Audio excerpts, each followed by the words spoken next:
Parliament doesn't agree to implement Article 50. Now, most of the MPs in Parliament, the House of Lords, which is the other chamber, is slightly different, but most MPs, even if they voted to stay in, are saying we will actually still respect the will of the people in the referendum and therefore vote for... So it'll be rubber stamped and there's no problem? Well, no, but that's the interesting conundrum, isn't it? Because a lot of them also want to set, to dictate to an extent the terms with which the Prime Minister goes into the negotiations with the European countries about the terms of Brexit. And of course, if they don't get what they want from the Prime Minister there, that's the unknown question as to how they'll then respond. And of course, if they then don't vote for Article 50 to be implemented, the bit of legislation that's required to start the process rolling, then exactly we get into that sort of situation where there's this tussle between the vote of the people in the referendum and what Parliament is doing. And it's easy to characterise all this as just bad losers on behalf of those who wanted to remain in the EU. Well, there's been so much toxicity surrounding this debate, and it's really sad to see that it still continues. I mean, the people that brought the court case have been described as a city slicker and a Brazilian crimper. The judges have been derided in many of the newspapers. One of them, the Telegraph, had them with a kind of bluish-green filter on them. The Daily Mail had the most extraordinary headline, "Enemies of the People," it called them. I mean, these are people, judges, our top judges, trying to uphold the law of the land. This vote was all about sovereignty in the first place. Surely this is what sovereignty is. And from the Business for UK PLC, it's bad news, Martin, because it throws more, yet more, as if there wasn't enough sort of uncertainty and is this going to work and what's the implications for everybody. It throws another spanner in the works. It does, and particularly when the Prime Minister has been saying since the vote that she's determined to stick to the timetable of activating Article 50 by the end of March. Now, if that happens, any damage resulting from this sort of hiatus here will not be too bad. If, of course, the process drags on, then exactly as you say, the uncertainty will be protracted, the damage to the business investment and so on that businesses report and the confidence of business will increase. So I think actually there is a responsibility on all sides here to make sure that the debate in Parliament that happens is a constructive one and they reach an agreement as quickly as possible so that the timetable can be stuck to, because otherwise, yes, it will drag on, and then it's harmful, whatever your view of it is, that's got to be a harmful situation. They've got to come up with a device which means that only the House of Commons judges this, is it? Because if it goes to their lordships in the upper house in the UK system, they're almost certainly to stir the pot again. Well, it's just ping-ponging backwards and forwards. I mean, I think it's really interesting also to look at the fact that her option could be to call a snap election. Yeah. And who knows then? Which is another debate, which no doubt we will have that will happen, but anyway. in due course. But thank you for that. Now, tens of thousands of people in Italy are homeless this week following the country's largest quake in 3 decades. Residents in central and southern Italy were just waking up to begin their day when the magnitude 6.6 quake struck near the town of Norcia, reducing the medieval town to rubble.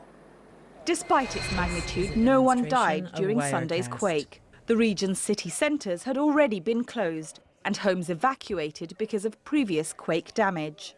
But many churches, monasteries and chapels in the historic town of Norcia have been wrecked, including the historic Basilica of St. Benedict. The region is already trying to recover from an earthquake in August that killed nearly 300 people. This one follows a pair of powerful aftershocks last week. Well, Georgina and Martin are here. It's extraordinary to see those scenes, isn't it? But there's almost nothing to be done, really. You're not going to reinforce these wonderful historic villages with, I don't know, concrete and steel, just against this kind of eventuality. No, and of course it's going to keep on happening. And we've heard, I mean, we know that this is an area where it happens a lot, but the big earthquake in August really unsettled it even more. And there's now, the place is crawling with scientists just to see exactly what will happen next. I thought it was really interesting and really poetic the way that Renzi put it. He said, Italy's soul is unsettled. And I think, that works on so many levels across there. But it's hard to see how anything could go back to normal because whole communities have gone. I mean, if your church is gone, your school is gone, your police station's gone, you're not going to go back really for a very, very long time. But there has to be a bit of an Italian shrug of the shoulders and life will have to go on somewhere else and families who've lost people will just have to pick up the pieces and continue. There's nothing much to be done in that sense, Martin, is there? Well, no, not really, because if you want to continue living in that region, then the whole area, as you were just saying, is unstable and perhaps, unfortunately, more unstable now as a result of what's been happening. Some suggestion that the plates have their structure has been altered. And we might get more of these? Exactly. So I suppose from that point of view, you do have to just get on with it and try to find ways of the new buildings that will go up to replace the ones that have fallen down. Obviously, there are ways of making things more earthquake resilient. They can be a bit more resilient. Yes, those ones can, and there may be ways of trying to protect some of the existing buildings, but clearly most, I think, unfortunately, you will have to rely a little bit on better prediction of what's coming if you can. That's an interesting area, isn't it? The science of predictions and the sensors and so on. It doesn't seem to be working to any effect of, allowing people to have enough warning to get out and leave their homes and so on. There's an interesting thing that vulnerability increases the further away you are from the previous earthquake. So the death toll is obviously much reduced now because people are used to it. They are expecting it. So even though the science isn't exact, it can't be predicted, people know that it really might happen. And so they are sleeping in their cars or decamped to the Adriatic or whatever. OK, more conversation in just a moment. This is Insight Review. Coming up, we'll look at how the great outdoors is helping to combat mental illness.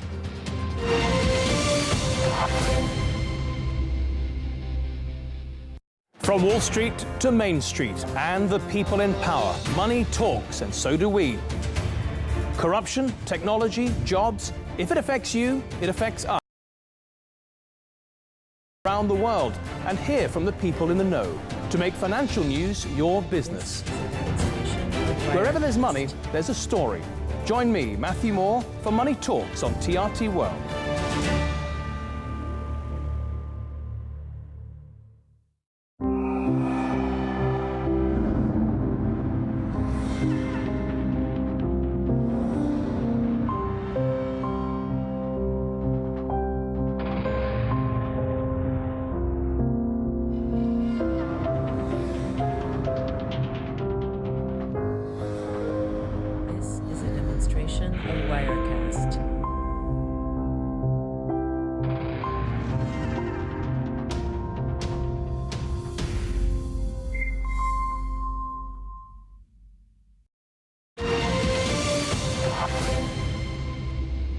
Welcome back to Insight Review as we look back on the defining stories of the past 7 days.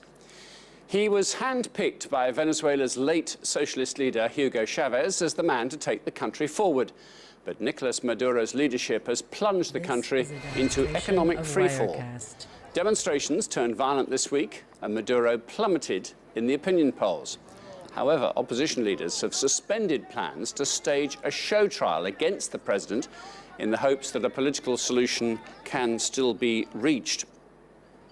With me with their thoughts today, the Evening Standard's Home Affairs editor Martin Bentham and the journalist and broadcaster Georgina Goodwin. Yeah, a political solution after such bitter words in Venezuela doesn't seem that likely, does it? It really doesn't. And I mean, the talks that have been mediated by the Vatican seem to be kind of stalling. It looks like people are going to pull out. I mean, I think that the show trial was interesting in that it really couldn't have achieved very much. So the opposition saying that they're going to drop it isn't nearly as magnanimous as it sounds.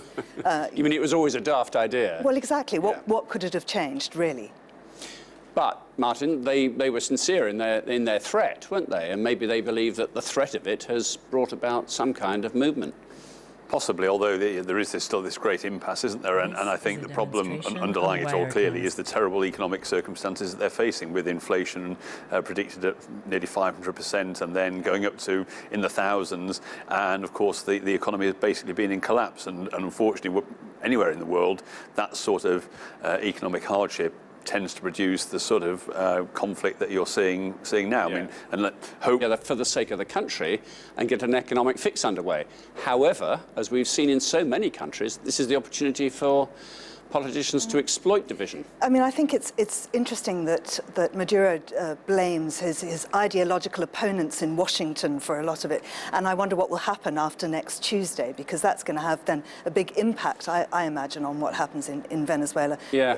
Depending on. Do you think this is another situation that's suffered as a result of the sort of foreign affairs of the United States just being non-existent at the moment? I do. I think that it's had a huge impact. Yeah, possibly, although obviously the fundamental problem is the oil price, which they relied upon for so long, has collapsed. Disappeared, yeah. Yes, and so they've lost that, and to an extent, obviously, they're at odds with the US, whoever's in power there really, and so I suppose that's not helped them, and it's quite difficult perhaps for the US to intervene in a significant way, precisely because the regime there is rather hostile to them. But you do get the sense that obviously President Obama is not exactly packing his bags yet. He does actually have to serve until January. We have to remember this, don't we? But you know, the impetus of foreign affairs or intervening or even trying to negotiate or whatever to support the Vatican efforts, whatever it might be, maybe they're just not trying as hard as you reach the end of term. Oh, possibly. I mean, Maduro himself has called it a coup attempt. I mean, I think he's on very shaky ground, but as you say, he's not going anywhere just yet. Yeah. OK, well, we're going to have more conversation about something completely different now. This week, Insight took a trip to the Welsh countryside to learn more about an innovative way of tackling mental illness. It's called wilderness therapy. Dana Lewis has more. In the sparkling water of the River Wye in Wales, they are launching canoes and trying to paddle people towards inner transformation. There's huge science behind it. So for the last 10 years, we've been doing research on looking at what happens to the connections of nature and significant shifts in hopefulness, in mood, in self-esteem and confidence. 20-year-old Harry Harmer says he had to overcome fear and force himself to get into that canoe. He's part of a group of young people suffering anxiety and varying forms of depression. He doesn't usually leave his house in England, sometimes for weeks at a time, and suddenly he's got to navigate rapids. If every person that is going through like depression and all that, go out in nature, like do something like this, go out canoeing or whatever, it's just really like calms you down, like when you see the water. This is a demonstration. For 3 days they are paddling, just today navigating and pushing through 12 miles of river. It's called Wilderness Therapy, run by therapist Joe Roberts. 16-year-old Kyle has a short fuse. At home, at school, here he's learning in a group to manage his temper. It's changed me in a good way. When I first went on the river, because I've never been a boat before, the smallest rock of a boat would scare me and I'd get annoyed. And with these projects that I've been on, it's helped me to not hit anything or yell at anyone. James suffers what he calls severe depression at times, but not out here. I was a bit nervous about coming here, but like now I've been here a few days, it's like it's cleared my mind completely. And yeah, I just like feel almost like reborn, you could say. Researchers at the University of Essex in England have tracked the program for a decade. They say there is science to support wilderness therapy directly linked to building self-confidence and being in nature. What we do know is that self-esteem is increasing. There's a link between self-esteem and depression. So therefore, if somebody's on medication for depression, you'd think that these experiences would drag them in the right direction along with that medication. There's a growing number of health professionals who think the key in fighting depression doesn't lie in prescribing more pills and medication, but in fact taking people out of controlled groups, teaching them how to overcome adversity, and also just physical exercise, the use of muscles acting as a filter in the body to rid the body of natural chemicals that have been linked to depression. Well, Martin Bentham and Georgina Godwin are with me. Who knew the great outdoors is good for you? It certainly is. Do you get out there much? I do.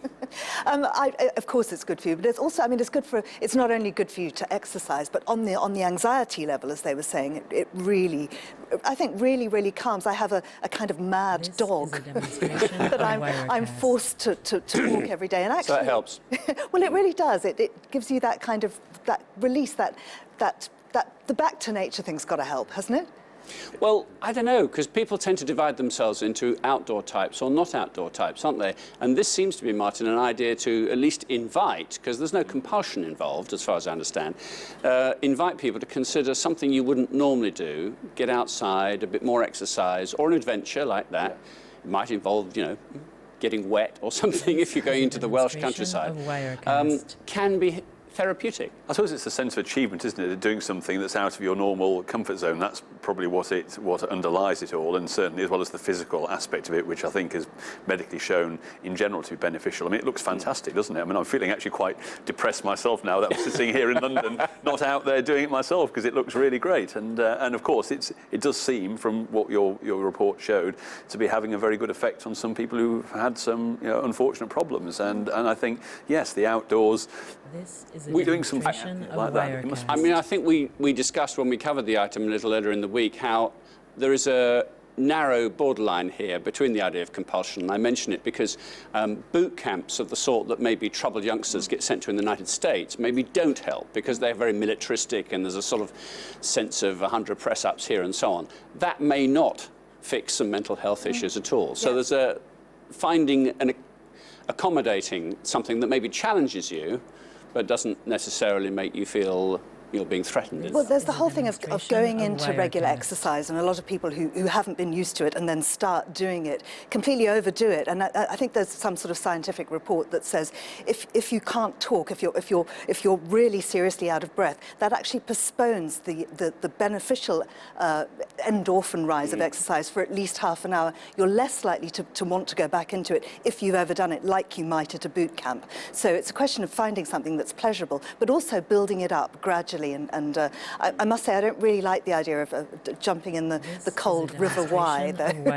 Well, maybe you need a wetsuit. No, not without protection. But look, I'll self-confess, I'll do anything on boats and water and things like that. I think there's something rather calming about that, whatever it might be, canoe or sailing boat or a narrow boat, a canal boat, whatever it might be. Do you have a thing? Well, having been brought up by the sea, of course, just walking by the water and hearing the water and looking at it and everything, I think it is quite therapeutic in itself. So I would agree with you on that, yes. OK, good, we're agreed on something. Martin and Georgina, thank you both very much indeed. We end with our Insight Bite. This is a little something that we feel you should know. And Halloween brings out a different character in all of us. This week at the White House, it was the late singer Prince that Obama was channeling. Hey, Prince, what's going on, man?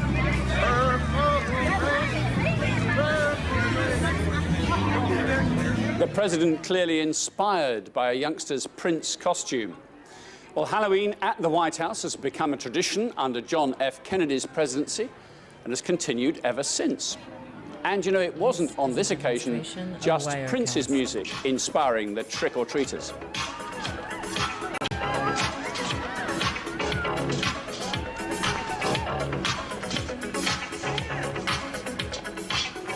Everyone knows the dance to Thriller, don't they? That's all for now. I'm Martin Stanford. That was Insight.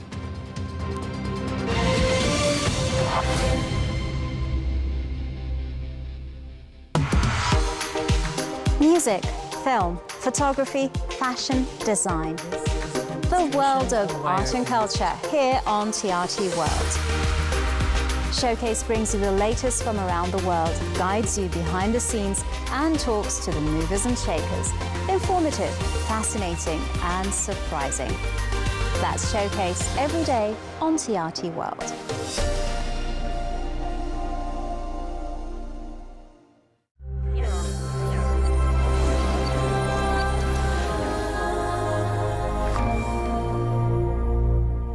This is a demonstration of Wirecast.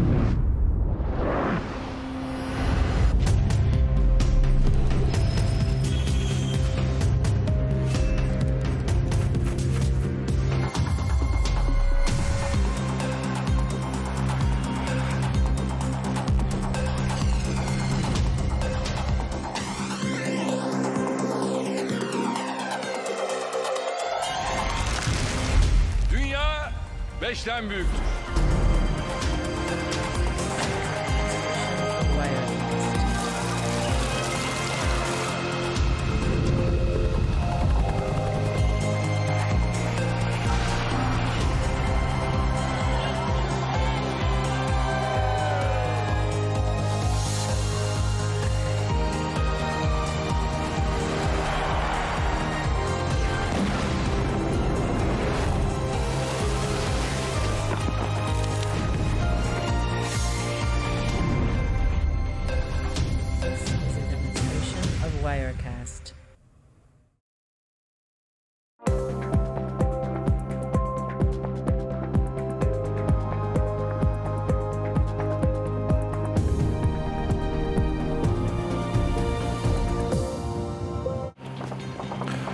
push for Bashika. Peshmerga forces battled Daesh for control of the key town in northern Iraq.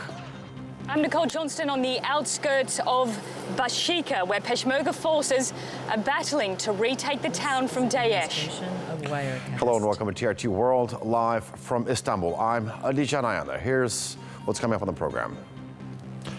Daesh under pressure in Syria as well, where U.S.-backed forces make gains in their assault on Raqqa. Hillary Clinton is off the hook with the FBI, but Donald Trump says she's being protected by a rigged system. Hillary Clinton is guilty. She knows it. The FBI knows it. The people know it.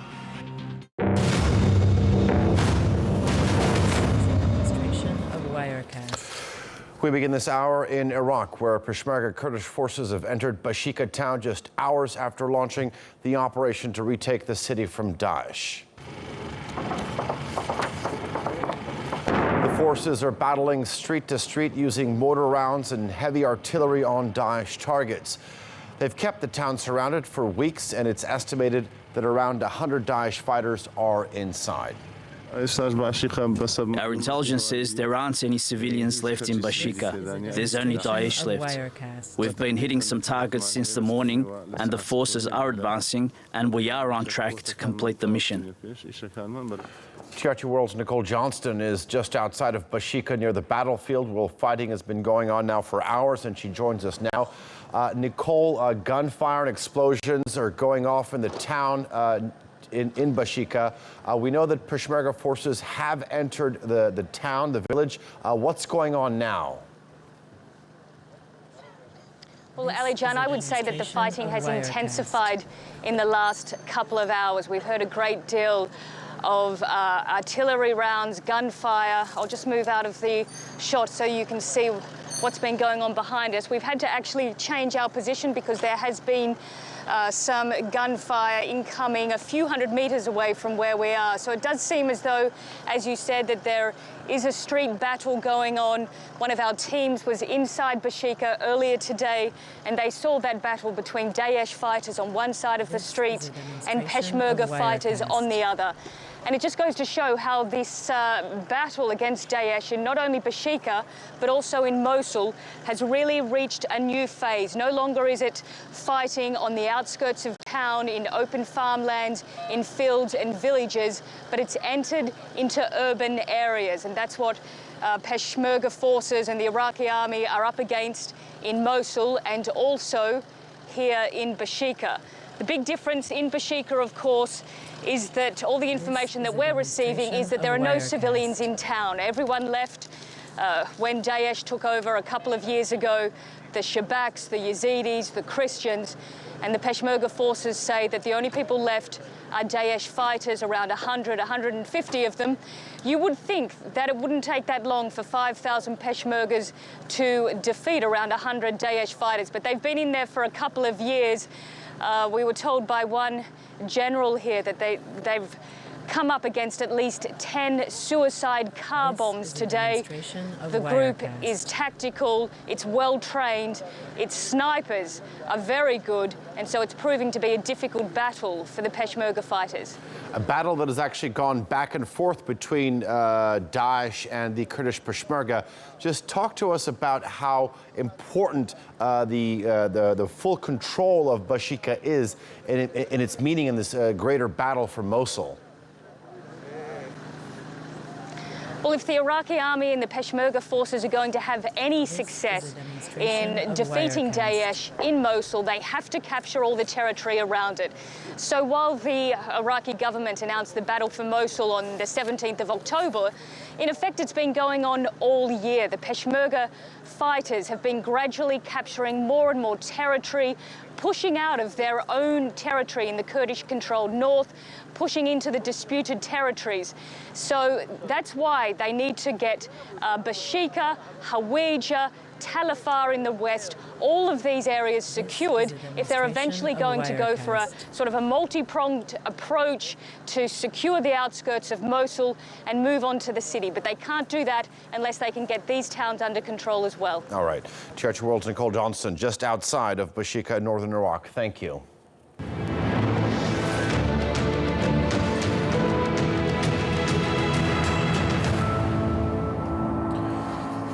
Meanwhile, further west across the border, the U.S.-backed Syrian Democratic Forces are making advances on their operation to retake the town of Raqqa in northern Syria. The SDF, backed by U.S. air power, say they've captured 11 towns and farm area north of Daesh's strongholds. Let's take a closer look at the alliance that makes up the SDF. The Syrian Democratic Force is a YPG-led coalition that also includes small Sunni Arab and Christian factions. The YPG is the Syrian branch of the PKK terror group, which has been fighting the Turkish state for more than 4 decades now. The SDF currently controls about 1/3 of Syria, including much of the 910-kilometer border area with Turkey. And the U.S. is giving air as well as advisory support to the SDF.